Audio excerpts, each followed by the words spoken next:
Plank of wood fights illegal aliens. Hello everyone, welcome to my review of Captain Marvel, a movie that, my goodness, was polarizing back in the day. And, as some people have called it, and are still calling it, the beginning of the end for the MCU. And the beginning of the MCU. At least that's what is being called online. Now, my personal feelings, let me go a little bit through the history of my experience with this movie. Now, when this movie was announced, it was in the heyday of the Marvel Cinematic Universe. It was at the beginning of Phase 3, you know. Everyone was excited. We got Captain America Civil War announced, Thor Ragnarok, Infinity War, and Part 2. And then also Captain Marvel, but it was the heyday of the MCU, so everyone was super excited about anything Marvel could bring. Then people online started to trash this thing because of the fact that it stars a woman without knowing anything about it. And so that whole culture started to develop where anything a woman makes is bad, and it's like not everything because Wonder Woman's good. And also, this movie couldn't have been made because Ike Perlmutter was part of Marvel and he didn't want a female-led superhero movie. But I will say I was kind of caught up in that whole hatred for this movie. But also, the actors didn't do the movie any favors because she kept talking about how it wasn't made for you. So that didn't really help the movie. So when I sat down to watch Captain Marvel, I hated it on my first viewing because I was infected with the whole, you know, like MCU virus, I guess you could say. But also, what Brie Larson herself has stated. Now, Brie Larson has come out and actually, you know, fixed her image, as people would say, because of the fact that she had some cleavage going on a talk show. I forgot which one, but Jimmy Kimmel, I think it might have been. But that immediately restored people's faith in humanity. But afterwards, later on, I rewatched this movie and I was like, you know what? It wasn't as bad as I thought. It still ain't good. And this is my third viewing of this movie. So let's see how I think about it now. So this movie stars Brie Larson as Captain Marvel. And she... well, where do I even begin? Apparently, this woman is a really good actress. I will say that I can't really see that in the movie. There are glimpses in the beginning of the movie and sometimes throughout this movie where she has, like, she isn't just a plank of wood. Because I kind of get a feeling from that. She doesn't really show emotion, especially not in the big part in the movie, which I'm not going to talk about. By the way, I will do a spoiler review after this in an hour. So, yeah, I do spoiler-free and spoiler, even if this movie was came out a while ago. But we are in 1995 for the storyline as well. I forgot to say that, so I'm just going to say it right now. Just throw it in there. 1995. We're getting there. Next up is Iron Man. Kind of present day, but still like 200 years ago. But Brie Larson overall does a good job with Captain Marvel. The problem is, I feel like, you know, the directors... because this movie has two of them, can you believe it? You have Anna Boden and Ryan Fleck. Oh my god, these people should never direct a Marvel movie again. Because they can't direct a Marvel movie. Because this was before the whole Parliament came into play and just got their fingers in everything. Because this was before Disney Plus. And this movie just, you know, like, the direction for Brie Larson wasn't really there. Because her character isn't allowed to show really much emotion. Some emotion, she does show. And I like that when she shows emotion. When she gives a smug look, I like that. So overall, Brie Larson, good casting, I guess. But the problem is, yeah, the direction just wasn't really that good. And also, she was handed a third of a script. So anyway, next up we have Samuel L. Jackson back as Nick Fury, de-aged, because like I said, this is 1995. But he is now de-aged, and well, you can definitely see that. Samuel L. Jackson once again puts in a killer performance as Nick Fury. But you basically have this. How old is Nick Fury supposed to? I don't know. Let's say 35-year-old man fighting like a 60-year-old. That's what I noticed. It was like that one fight scene that Fury had. It's just like, dude, that's an old man fighting. What do you mean? Next up, we have Ben Mendelsohn as Talos. It's our main bad guy, leader of the Skrulls. The Skrulls are the shape-shifting villains of the movie. Can't wait for them to one day do Secret Invasion. I will say this, Ben Mendelsohn is the best in this movie. He's my favorite. Talos is my favorite character in this movie because he's the only one who actually seems to be having some sort of fun. While I said that the script is lacking, he is making it work. But Ben Mendelsohn is absolutely great as Talos, and I really like that he came back. And next up, we have Maria Rambeau. Well, we got Lashana Lynch as Maria Rambeau, and I hate her. This is the character that ruins this movie for me, outside of one other thing and the basically very mediocre script. But this character for me ruins the movie because I will say this. I don't know if Lynch is a good actress. I'm not gonna take it out on her, but the writing for her character is so awful. It is actually awful. I'm not gonna talk spoilers yet, but just trust me, it is awful. I didn't like her in the movie at all. Whenever she was on screen, I was just like, just get her out this movie.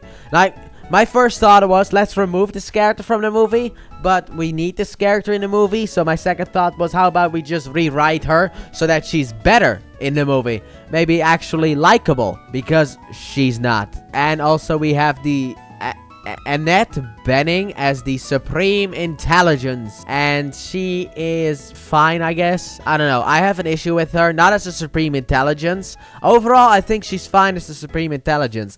There's another character that she plays that I hate, but she's fine as the Supreme Intelligence. And obviously, we cannot forget Phil Coulson. Phil Coulson. Clark Gregg is back in this movie as Phil Coulson. Now, the thing is that Phil Coulson is, he's a wonderful character. To anyone who has watched Agents of S.H.I.E.L.D., you're gonna get yourself a tingly feeling whenever he's on screen, because he's great in the movie. But Clark Gregg does a phenomenal job. He's got like a small role in this movie. Don't expect Coulson to be there throughout the whole movie. This movie is kind of a buddy cop movie between Brie Larson or Carol Danvers and Nick Fury. That's it. But Phil Coulson is in this. Whenever he's on screen, I'm like, my man. But that's because I watch Agents of S.H.I.E.L.D. Because outside of that, you saw him in like the Phase 1 movies, which I guess that kind of makes this kind of fit into the Phase. There's another thing that also makes this kind of fit into Phase 1 in that sense, in that time frame of Phase 1. Because the time frame of Phase 1 was just like, like assembling the Avengers, I guess you could say. And while she is not a part of it, because her movie wouldn't be made for another like 10 years. They do have certain things in this movie that I like, that are like, kind of like setting up. Well, not one thing I don't like, but we'll get to that. But they have like certain like kind of things where it's like, here you go. It can fit into Phase 1. We still, like, if you watch this in timeline order, which I'm doing, it fits. It doesn't really feel like it's like a Phase 3 movie that you must watch. Outside of, the bad special effects and the jokey nature of certain things in this movie. Like taking the jokes a little bit too far, but that's basically what Marvel's been doing ever since Phase 3, I'd say. I know some people might say Phase 2, but for me, it fully came into swing as Phase 3. And finally, we have Jude Law's Jan Rog. However you pronounce his name, I forgot. It's been a couple hours since I watched the movie. I didn't immediately watch the review and make the review. I wanted to kind of like settle it in, and then. But Jude Law is basically a mentor figure for Carol Danvers. And he's actually kind of good, but also kind of bad. He's kind of good in the mentor sense, and then in the movie itself, he's also kind of bad. But I liked him in the movie. Now, that's basically the main cast that I could talk about. Because we have other people as well who are part of the Star Force, Carol Danvers' crew. But they aren't really that important. I mean, we got like Minerva, who is played by... Wait a minute. Without all that makeup on, you look a bit familiar.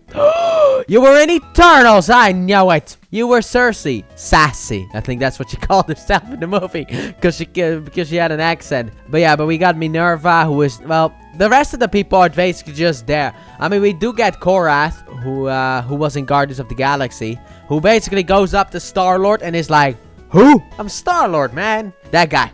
The guy who goes, who? He's the one. He appears in this movie, but they have such minimal roles kind of in the movie that I didn't really feel like talking about them would be too much. But I've mentioned them. But overall, this movie is basically kind of boring. However, the thing about this movie is that I've watched Phase 5 of the MCU. 4 and 5 of the MCU. They ain't that good.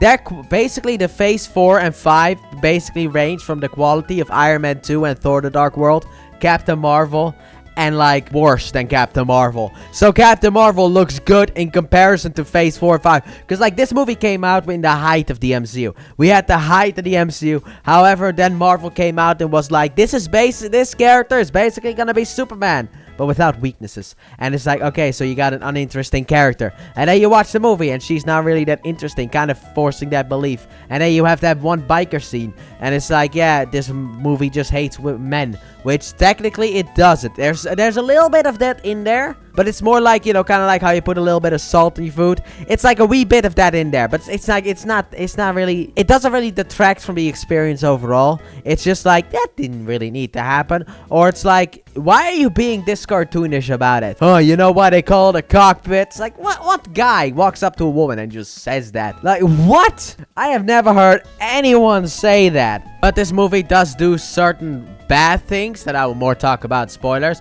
One has to do with Nick Fury. One has to do with the Supreme Intelligence, but then like the other side of the Supreme Intelligence. But this movie, just like I said, is very generic, and I would not really recommend people to watch it. So we're just gonna go into final verdict so I can talk more about this in the spoiler talk that will be going up soon enough. So my final verdict for Captain Marvel is going to be a good old-fashioned 5 out of 10. I don't think it's as bad as people say it is, but by golly, it ain't good. It's a 5 out of 10, a low 5 out of 10, but still 5 out of 10. It like barely hits that 5 out of 10 for me. That is what it is. I watched this on this. I have it on Blu-ray, just so you know. I also ordered the Marvels today, actually. I ordered the Marvels today, so I'll be getting that soon enough anyway, and just have the collection complete for now from the MCU. It's kind of like, it's starting to show the cracks of future MCU stuff, but it's not there yet. For anyone wondering, there's a mid-credit scene and a post-credit scene. So, but because this is not in the movie theater, you can just skip to that. But I'm gonna end it here and go into spoilers. So thank you all so very much for watching, and I hope you guys have enjoyed. And if you did, please like button, subscribe if you're new, if you're not done so already, turn on notifications, and don't forget to check out my Let's Play channel, link in the description and at the end of the video. And I'll see you guys in about 50 or so minutes for my spoiler talk of Captain Marvel, and hopefully, maybe, possibly, potentially, I will be seeing you guys next week for my review of Iron Man. Bye!